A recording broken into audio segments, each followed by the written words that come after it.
a la palabra directamente y cuando sentí del Señor compartir hoy el título, realmente era como recordar, rápidamente me vino el texto, porque es muy difícil poder también disasociar lo que es salir de la cueva de la experiencia de Elías. Ese texto que se encuentra en Primera de Reyes, capítulo 19, versículos 9 y 11, dice que allí se metió en una cueva, donde pasó la noche, y vino a él palabra de Dios, el cual le dijo: ¿qué haces aquí, Elías? Dios le dijo: sal fuera y ponte en el monte delante de Jehová. La cueva puede ser pues una alegoría sobre muchas cosas. Pueden ser cuando estamos de alguna manera en una situación de tensión, de estrés, nos metemos en nuestra cueva y nos ponemos a ver nuestra televisión y ahí durante horas podemos como refugiarnos para no enfrentar cosas. Nuestra cueva puede ser también cuando Bellingham nos roba el clásico en el último minuto y nos quita el partido y de alguna forma yo me meto en mi cueva, los culés nos metemos en nuestra cueva, no queremos redes sociales ni que nadie nos recuerde que hemos perdido el partido. Entonces nos abstraemos por completo de la realidad. La cueva puede ser también cosas más serias, una persona que de alguna manera está enfrentando situaciones terribles y que encuentra en la adicción su cueva para intentar refugiarse y huir de esa problemática.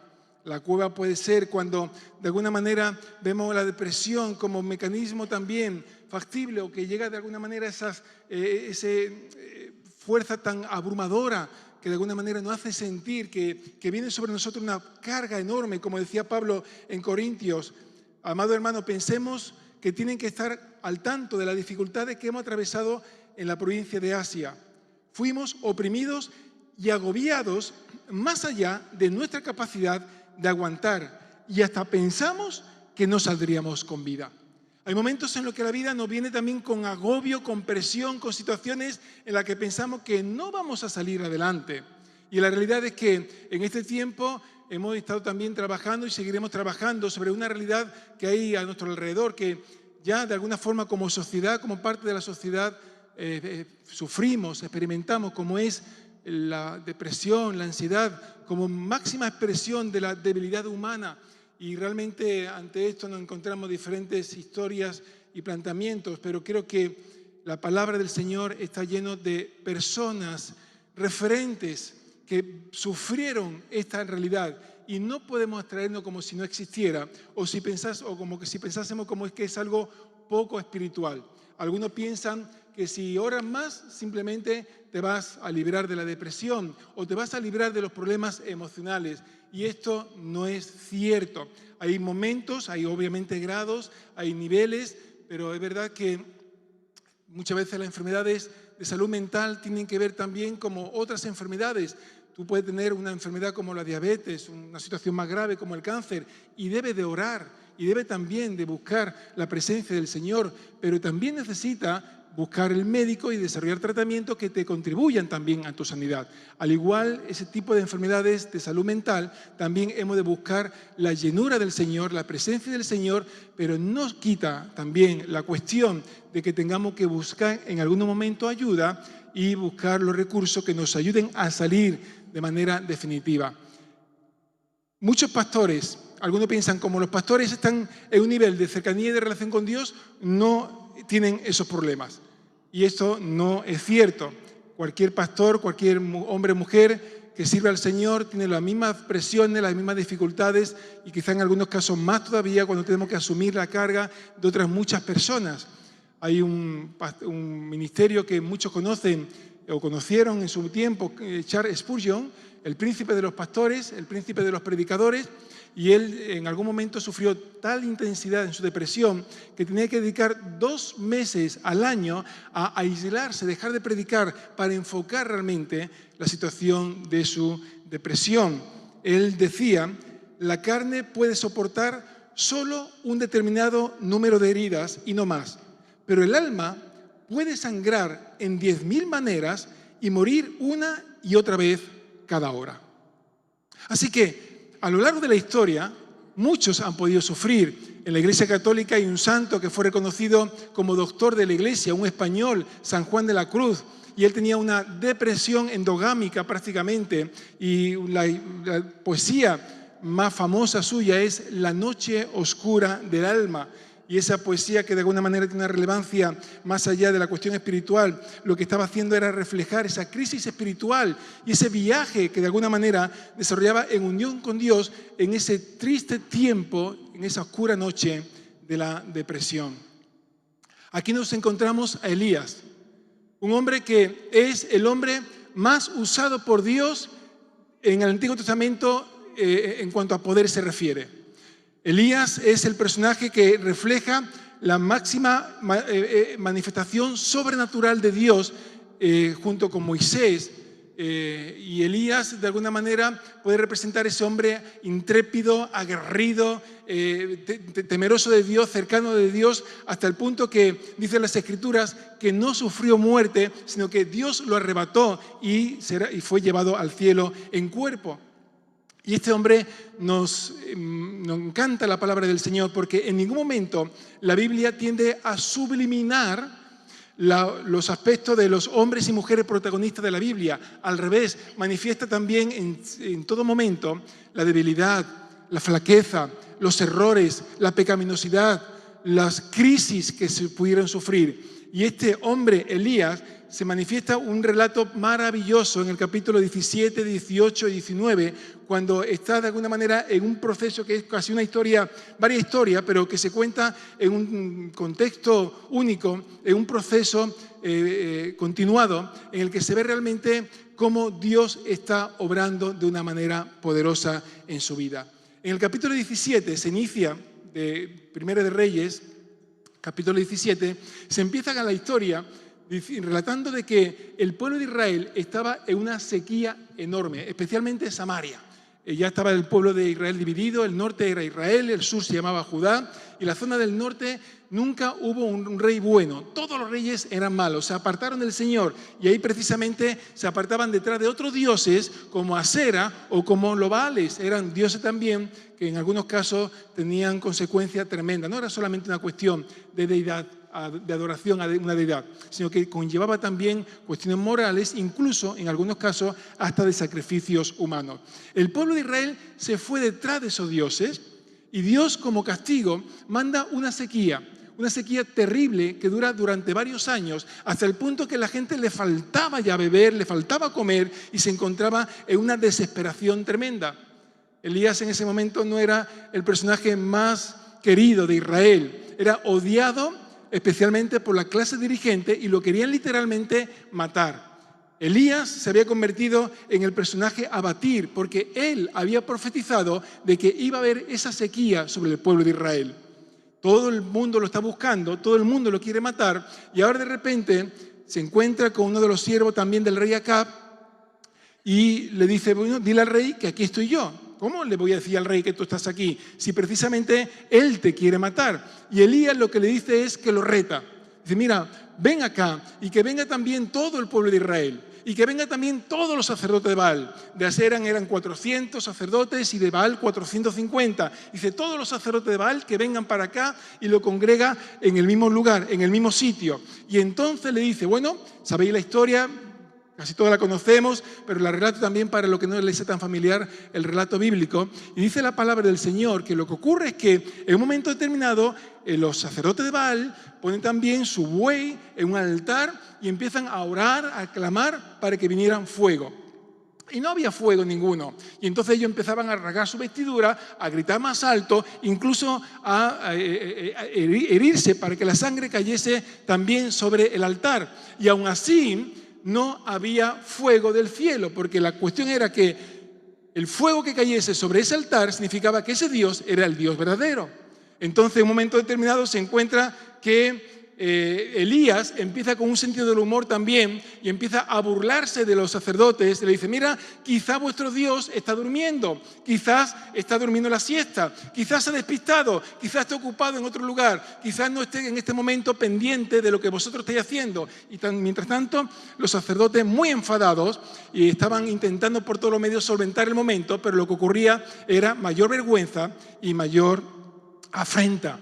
Por fin, Elías dice, ahora es mi tiempo, y congrega al pueblo de Israel, y lo que hacen es que levanta un altar, y en ese altar es lo que dice, mira, como esto va a salir en Instagram seguramente, lo que voy a hacer es que pongo una zanja alrededor, para que no haya ningún filtro por ahí que digan que ha sido un truquito mágico. Voy a poner una zanja alrededor, voy a echar agua, una cantidad de agua tremenda sobre el sacrificio y una zanja llena de agua para que no haya ningún cablecito por debajo del sacrificio que prenda el fuego. Así que intentó por todos los medios quitar toda posibilidad de que hubiera algún tipo de pensamiento de que era un truco o una forma también de solventar el tema. Y ahí sabemos lo que ocurre, que de repente viene fuego del cielo, no eran efectos artificiales, ya lo que hiciera George Lucas para su película, era un fuego literal del cielo que vino sobre el sacrificio y lo consumió por completo. Todo el agua se evaporó y manifestó que la presencia del Señor estaba ahí con el pueblo de Israel. Y ahí en ese sentido nos encontramos también que en ese momento en el que Elías estaba lleno de unción, lleno de la presencia del Señor, él dice, no, mira, si los profetas que estaban también anunciando a Baal son reconocidos como falsos profetas, la ley dice que tienen que morir. Así que 450 profetas son degollados. Así que cuando me veáis a mí lleno de unción, tened mucho cuidado también, vaya a ser que de repente me salga por ahí. La cuestión es que Elías de alguna manera entiende que para poder el pueblo de Israel mantener ese contacto con Dios ha de ser eliminado toda tendencia a separarnos de Dios o a traer equivocación o confusión al pueblo de Dios. Consume a los sacerdotes y ahora de repente a continuación le dice también a su criado, dice, mira, asómate, mira para arriba, ¿qué ves? Pues no veo nada, pero ¿qué ves? Mira bien, veo una pequeña nube. ¿Y qué hay en esa nube? Viene lluvia, dijo Elías, pero decía el criado, pero ¿cómo voy a ver lluvia? Si es solamente una pequeña nube. Y entonces Elías profetiza, viene la lluvia, viene la lluvia. En los tiempos de dificultad y de dolor tenemos que entender la palabra profética de Dios y anticipar lo que Dios trae y creer que en el Señor todas las cosas son posibles. También para tu vida viene lluvia. También para esta ciudad viene lluvia. También para en el tiempo de sequía creemos en el poder del Señor, que Dios es poderoso para cambiar los tiempos, para traer lluvia en tiempo de sequía y que su nombre sea glorificado. Esa pequeña nube era el momento profético para entender lo que venía detrás. Y ahí de alguna manera Elías sigue lleno de unción y entonces le dice al rey, oye, corre, ve a la ciudad porque viene la lluvia. Tenían que ir a una ciudad que se llamaba Jezreel y ahí va corriendo el rey también porque se lo había dicho a Elías, pero Elías corre más y adelanta al rey y llega también a la ciudad antes. Pero cuando llega Acab a la ciudad, a su casa, le dice a su mujer, no sé cómo le llamaría a la mujer, si Gordi, cariño, como sea, cariñito mío, mira lo que me ha pasado con Elías, mira lo que ha ocurrido. Se cargó a 450 profetas de Baal. ¿Recordé cómo se llamaba la mujer de Acab? Jezabel. Qué inteligente soy, ¿verdad? Jezabel era la mujer que es el prototipo de mujer maliciosa en la Biblia, de la mujer utilizada por el diablo para desviar. Era la que de alguna manera promovía el culto a Asera en toda la zona norte de Israel. Y esta mujer dice, mira, dice que no pase el día de mañana sin que yo haya hecho a Elías lo que Elías hizo a los sacerdotes de Baal. Y aquel que había sido usado por Dios para poder hacer que saliera fuego del cielo y que cayera sobre el holocausto. Aquel que hizo por la palabra profética que lloviera sobre Israel después de varios años de sequía. Aquel que de alguna manera era el hombre ungido por Dios, que no había forma de pararlo. Aquel hombre de repente le entra miedo y sale huyendo de Jezabel. Daba igual que fuese hombre, que fuese mujer. En definitiva, lo que se trata aquí era de que cualquier cuestión te puede, de alguna manera, hacer caer en lo que podría haber sido una trayectoria de firmeza, de unción, de respaldo del Señor, de victoria, de avance. Y esto es lo que nos pasa en cualquier momento en la vida. Hay situaciones en las que de repente podemos decir hay un antes y un después. El antes lleno de gloria, lleno de conquista, lleno de avance. Pero de repente, en eso de repente también, que no siempre son de Dios, sino que también muchas veces el enemigo nos lo manda, nos viene una sensación de vulnerabilidad, de debilidad, de impotencia. Y nos dejamos arrastrar por el gran enemigo del ser humano que se llama miedo, temor. Cuando el miedo se alberga en nuestros corazones, nuestra tendencia es a meternos en nuestra cueva. Da igual cómo le llame tu cueva, da igual de alguna manera la experiencia que hayas tenido en tu cueva, pero esa cueva es el lugar donde encontramos refugio carnal, alejado del refugio glorioso en la presencia del Señor. Y ese lugar puede parecer seguro. Pero Dios le dice en el versículo 9, Elías, ¿qué haces aquí? Y esa es la misma pregunta que te hace a ti en esta mañana. ¿Qué haces en ese lugar de la cueva? ¿Qué haces en ese lugar en el que yo no te he llevado, pero que de alguna manera es el único lugar que tú crees que tienes seguridad, que tienes cobertura y que tienes protección? Otra vez en el versículo 13 se lo repite Dios a Elías. ¿Qué haces aquí? Elías, ¿qué haces aquí con los planes que yo tengo contigo? ¿Qué haces aquí con los proyectos que yo tengo para tu vida? Elías, ¿qué es lo que tú haces aquí cuando de alguna manera yo te he dado a ti un propósito, un plan, un diseño y te estás alejando de él? Elías, ¿qué haces aquí? Pero es maravilloso cómo Dios obra en este proceso de sanidad. Y cómo del proceso de sanidad de Elías podemos aprender cosas también para nuestra vida, para prevenir y para cuidarnos de no caer en la tendencia humana de meternos en nuestra respectiva cueva. Elías, en un momento determinado, dejó de ver la perspectiva de Dios. Y lo primero que debemos de aprender es no dejar de ver las cosas en perspectiva. No dejar de ver las cosas en perspectiva.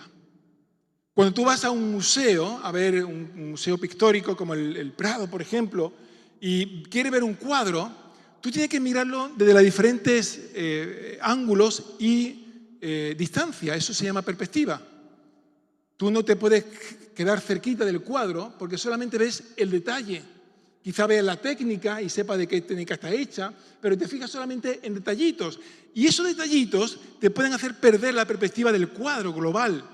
Hay momentos en los que tú tienes que también alejarte de ese cuadro y ver en la perspectiva ese cuadro con su complemento, con sus ángulos, con sus diferentes miradas. Y ver también la profundidad de las 3 dimensiones que de alguna manera se refleja en esas 2 dimensiones del cuadro. La perspectiva es fundamental para entender el cuadro completo. ¿Y qué es lo que hace la depresión en primer lugar? Quitarnos la perspectiva, desenfocarnos, hacernos mirar una cosita en particular y esa cosita se puede agrandar o achicar de tal manera que puede llenar un espacio. Si yo tuviera, me acuerdo, en el Congreso Mundial, en lo que estuviste y recordaréis también, estaban los presentadores que fueron magníficos, Amparo Benítez, que estará también con nosotros el domingo que viene, la pastora de Sevilla, y Jacobo Buch, que también muchos lo conocéis, lleva muchos años de misionero aquí en España, y Jacobo, con su gracia, tenía su escarapela, pero de repente pues se había manchado la camisa y entonces la escarapela se la tapó, ¿no? Y Amparo, como no se cayó nada también, lo que hizo fue señalarle delante de 4.000 personas que tenía una mancha detrás de la escarapela y se la estaba intentando tapar con la escarapela.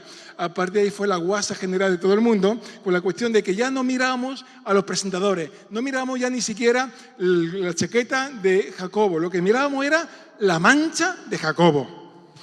Una cosita pequeña te puede desenfocar y hacer la perspectiva, quitar la perspectiva global. Y esto es lo que nos pasa también de una manera muy sencilla de reducir también mucho, no todos, pero muchos casos de depresión. Perdemos la perspectiva, perdemos el enfoque. Empezamos a mirar solamente lo negativo, lo agrandamos, lo alimentamos, lo convertimos en oro que nos fagocita por completo toda nuestra vida. Pero la verdad es que el Señor está con nosotros. Y aun cuando no lo veamos, no lo sintamos, no lo sepamos, pero Dios está con nosotros. Y el recordar lo que Dios hizo en el pasado nos ayuda precisamente a entender y comprender que Dios es el mismo ayer, hoy y por los siglos. ¿Cuántos dicen amén? En el capítulo 18, versículo 30, 31, entonces dijo Elías a todo el pueblo, una vez que ya los sacerdotes de Baal habían fracasado, entonces ahora le tocaba el turno a Elías y dice al pueblo, acercaos a mí. Y todo el pueblo se le acercó y él arregló el altar de Jehová que estaba arruinado. Primero que hace es arreglar el altar. Y tomando Elías 12 piedras, conforme al número de la tribu de los hijos de Israel, al cual había sido dada palabra de Jehová diciendo, Israel será tu nombre. ¿Qué es lo que hace Elías cuando se está enfrentando a los sacerdotes de Baal? En primer lugar, lo que hace es que le ayuda al pueblo de Israel a recordar quién era Dios, pero también quién era ellos. Israel fue el nombre que Dios le cambió a Jacob y le puso Israel. Y era precisamente el hombre, no que se enfrentó a Dios, sino que se enfrentó, que de alguna manera batalló, que peleó, que se esforzó en ganar la batalla junto con Dios. Es el hombre que prevalece en medio de la batalla. Dios le estaba diciendo a Israel, recuerda cuando en algún momento también yo prevalecí, te puse nombre y ese nombre significa lucha, esfuérzate, pelea la batalla porque yo estoy contigo. Y cuando eso lo tenemos claro, podemos quitar la perspectiva de la manchita y comprender que nuestro Dios ganó en el pasado, gana en el presente y ganará en el futuro, porque nuestro Dios es el mismo ayer, hoy y por los siglos. La perspectiva de Dios nos ayuda a recordar lo que Dios hizo. Y cuando dejamos de recordar lo que Dios hizo, entonces nos volvemos de alguna manera demandantes de lo que Dios tiene que hacer.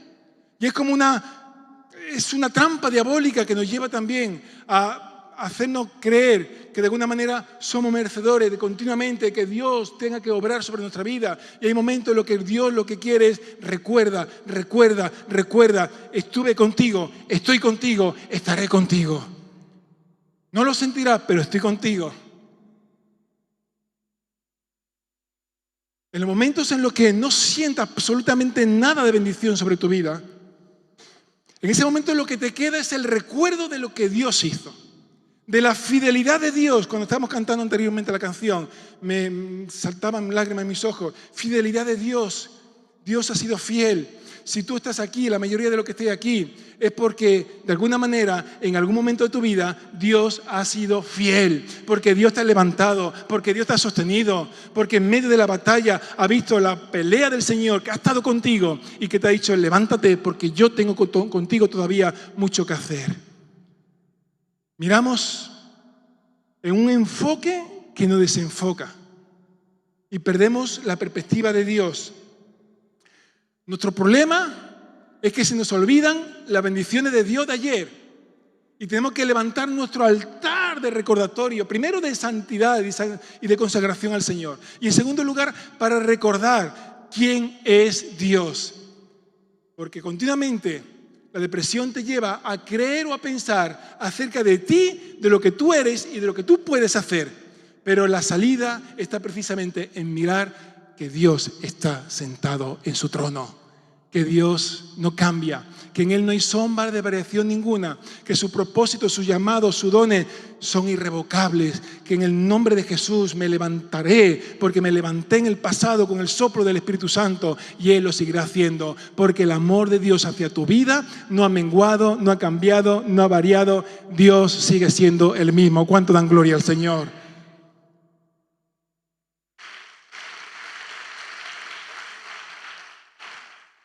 Y es interesante en esta cuestión de la perspectiva, que a continuación, que está en la cueva, Elías intenta también, de alguna manera, tener un conocimiento más cercano de Dios. Y dice que delante de la cueva pasa como un estruendo fuerte, como un terremoto, en diferentes manifestaciones aparentemente sobrenaturales. Pero dice la Escritura, ahí no estaba Dios. En otro momento sí estaba. En el monte Sinaí parecía ser una erupción volcánica. Había relámpagos, había truenos, había terremotos y estaban toda la gente asustada. Pero en ese momento, ahí Dios no estaba. Dice que aparece el sol, el soplo apacible. Ese momento de presencia del Señor. Ese momento donde no pueden ni pronunciar una palabra. ¿Te ha pasado alguna vez? En ese momento de adoración, que no quieren ni cantar, no quieren ni mover tus labios. Lo que quieren es disfrutar de ese momento de presencia del Señor. Sentir que Dios está ahí. Y Dios se reveló en la cueva a Elías, en el lugar lúgubre, en el lugar húmedo, en el lugar que me imagino que lo haría mal. En ese ambiente concreto, Dios se revela a Elías. Y la gran oportunidad para nuestra sanidad es la revelación de Dios en nuestra vida. Es lo que nos ayuda a cambiar la perspectiva y hacer que realmente podamos salir de nuestra cueva y comprender quién es Dios. Lo que tú más necesitas, lo que tú y yo más necesitamos es revelación de Dios. Por lo tanto, tiene que ir a los lugares donde Dios se revele, con las personas con las que Dios se revele. Desarrollar conversaciones en las que se revele la presencia de Dios, porque todo lo demás es un agujero negro que te chupa la energía y que te hace perder la perspectiva. En segundo lugar, es cuando el cansancio provoca depresión emocional y nos lleva a la cueva. Capítulo 19, versículo 7. Dice que volviendo el ángel de Jehová la segunda vez, le tocó a Elías diciendo, levántate y come, porque el largo camino te resta. Uno de los motivos más importantes para los conflictos y enfermedades de la salud emocional tienen que ver con el cansancio, con la falta de descanso. Hemos insistido mucho en esto. Hay veces que incluso algunos piensan que también es muy espiritual decir no paro. No, esto recuerdo que en su tiempo, ya no tanto, pero anteriormente en el ámbito pastoral y ministerial lo escuchaba a otros compañeros que hablaban, insistían en que no tenían vacaciones, que estaban siempre en la obra, que estaban y era como exaltar la intensidad de su implicación en la obra. Pero yo decía, esto lo que está ocurriendo es que se están saltando principios bíblicos fundamentales, como es el día del descanso, el día del reposo, el año del jubileo, descansar la tierra después de 50 años, reposar la tierra, que era una manifestación también del descanso que Dios quería desarrollar, y el propio Dios, que 6 días trabajó y al séptimo descansó. Pero en muchos momentos lo que ocurre es que pensamos que es muy espiritual tener una agenda cubierta. Y cuando estamos en nuestra cueva,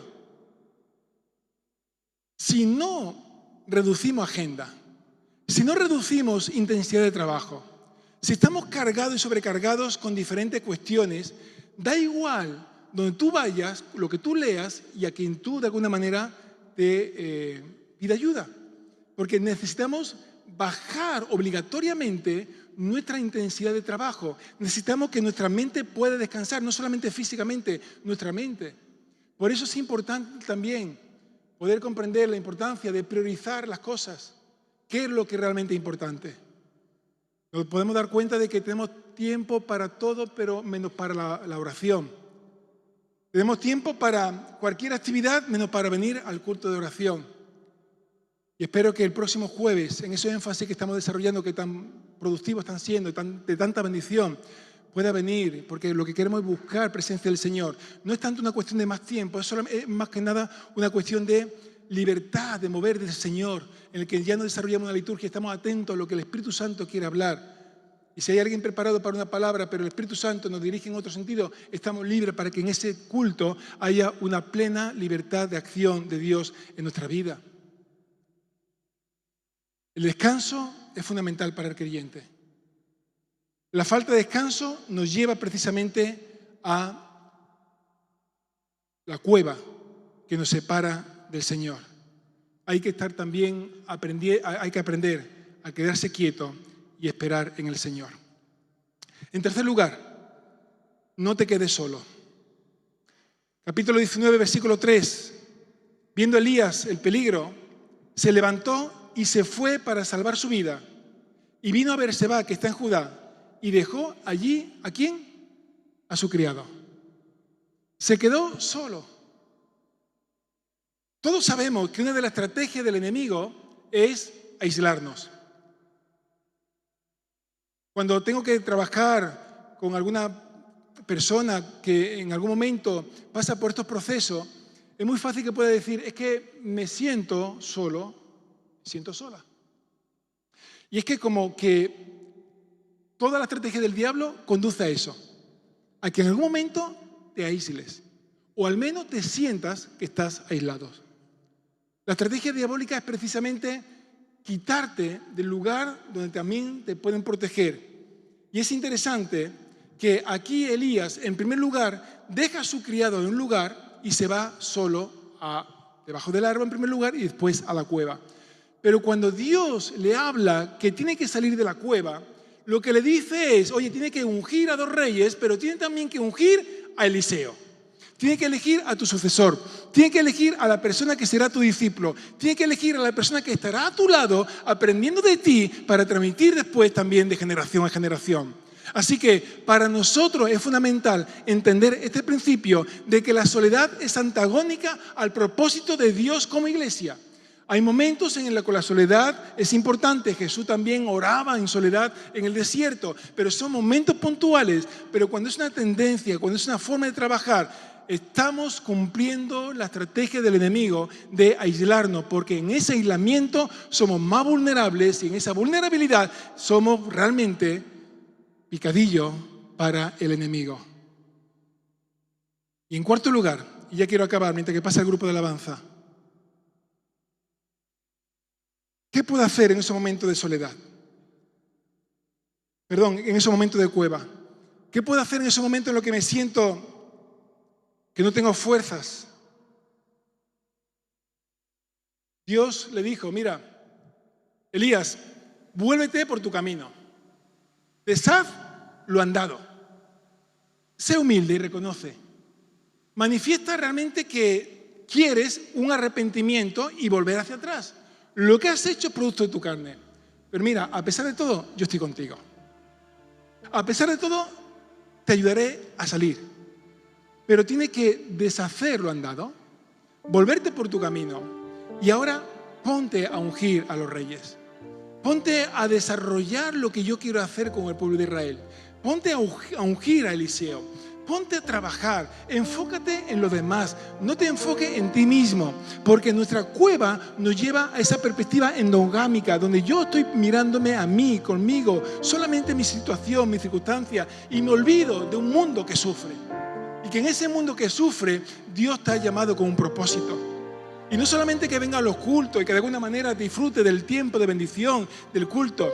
Dios te ha llamado para que a través de ti muchas personas conozcan a Jesús.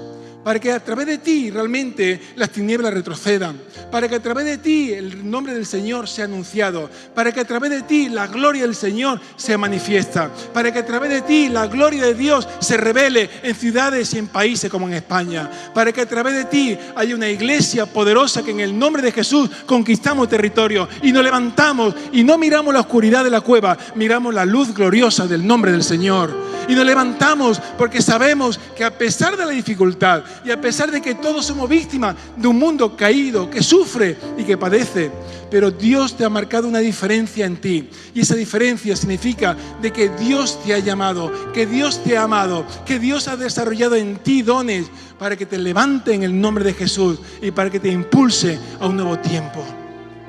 Nuestra mirada endogámica hacia adentro en muchos momentos, durante un tiempo, es necesario. Eso como el luto. Se me muere alguien y yo necesito un tiempo de luto. Pero si estoy excesivamente en el tiempo de luto, ya no estoy en mi derecho de la tristeza o de la expresión de sentimiento. Ya estoy abriéndole la puerta al enemigo para que pueda entrar y hacer de mi vida un esclavo de su propósito. Igual también hay momentos en los que necesitamos nuestras cuevas particulares. Y os habla también una persona que en momentos determinados ha experimentado situaciones en las que de alguna manera mi tendencia es irme a la cueva. Yo decía, si esto se enterase la iglesia. Pero yo soy uno más. Y cada uno de los que estamos aquí pasamos por esas tendencias y por esos momentos. Y la cuestión es comprender que en esa oscuridad profunda, tenebrosa, que penetra hasta el alma, en ese momento más que nunca, escuche la voz del Señor, para que en el momento exacto Él te diga, sal fuera de tu cueva. Y cuando Dios te dice, sal fuera, es el tiempo kairos, es el tiempo exacto, es el tiempo propicio, en el que ya no vale excusa, ya no vale argumento, ya no vale trayectoria, ya vale que creas y que confíes en el brazo poderoso del Señor y que puedas levantar su nombre y cantar un cántico de alabanza y decir, yo estoy, Señor, dirigiéndome ahora, no a mi cueva, sino hacia al monte santo de Dios. Elías fue redirigido y Dios le dijo, ve a ese monte santo, monte de la presencia del Señor, monte de la provisión del Señor, monte donde Dios y solamente Dios te puede hablar, monte donde sabe que en un momento determinado ninguna palabra, ninguna acción, ninguna buena intención de nadie alrededor, por mucho que te quieran, es suficiente. Necesitas al Señor, necesitas ir al monte santo, necesitas confiar en el Señor. Más que en tu dolor, más que en tu experiencia, más que en la trayectoria recorrida. Y volver a recordar que has sido ungida por el Señor. Y que Dios en tu vida hará proezas y maravillas. ¿Cuánto lo creen? ¿Cuánto pueden decir, Señor, esta palabra para mí? La recibo en el nombre de Jesús. Y Señor, en este tiempo, mi Dios, en este tiempo en el que las tinieblas avanzan, ¿y de qué manera? En este momento en el que hemos visto, sobre todo a partir de la pandemia, cómo la salud mental ha sido afectada en tantas personas. Se cuentan que en España hay 2 millones de personas con depresión. Un 5% de la población se calcula en depresión. En este momento, más que nunca, necesitamos mirar al Señor para que cuando vengan personas que están en su cueva particular de la depresión, no le demos palabras bien intencionadas, sino que nos vean mirar al cielo, nos vean mirar hacia arriba y puedan ver que de la altura viene el socorro del Señor, viene el auxilio del Señor, viene la solución para tu vida que solamente el Señor te puede traer en tu vida. No pierdas la perspectiva. No te quedes solo. No permitas que el cansancio y el agotamiento cubra tu vida. Y en último lugar, no permitas que tu vida se enfoque solamente en ti y tú hagas un altar de ti, de tu necesidad, de tu dolor, de tu sufrimiento. Mira lo demás. Mira lo demás. Mira el sufrimiento que están padeciendo otros. Mira una sociedad que está rota. ¿Cuánto han visto Grito de Libertad, la película de Grito de Libertad en esta semana? ¿Cuánto la han visto? Te aconsejo que vayas. No sé si todavía está en la cartelera, pero hay que verla. La expresión de un mundo que sufre. La realidad de niños, niñas, pero también mujeres y muchos hombres que son víctimas de la trata, la esclavitud del siglo XXI que hay a nuestro alrededor. Hombres y mujeres atados por las adicciones. Hombres y mujeres sin esperanza. Y la estadística que más me duele en este tiempo en mi país es el incremento exponencial del suicidio, que es la máxima expresión de la derrota del ser humano. Y líbreme Dios el juzgar, pero no es el propósito de Dios que la gente se muera suicidándose. El propósito de Dios es que la gente muera en el momento que le corresponda, con el corazón lleno de esperanza. Y eso se puede manifestar cuando hay una iglesia que vive en el poder del Espíritu Santo, que mira hacia arriba, que confía en el Señor y que lleva a la gente a su Dios, para que entonces podamos ver que la luz vence a las tinieblas. La luz vence a las tinieblas. Tu Dios venció en el pasado y vence en el presente. Tu Dios te levantará y te sostendrá. Como lo hizo ayer, lo sigue haciendo hoy.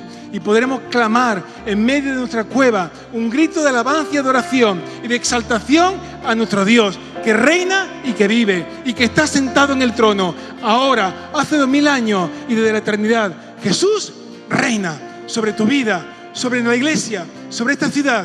Jesús reina, y levantaremos ese cántico de alabanza y adoración y manifestaremos: Señor, no se trata de mí, no se trata de mis sentimientos, no se trata de mis proyectos, se trata, Dios, de ti y de tu gloria, de ti y de tu gloria.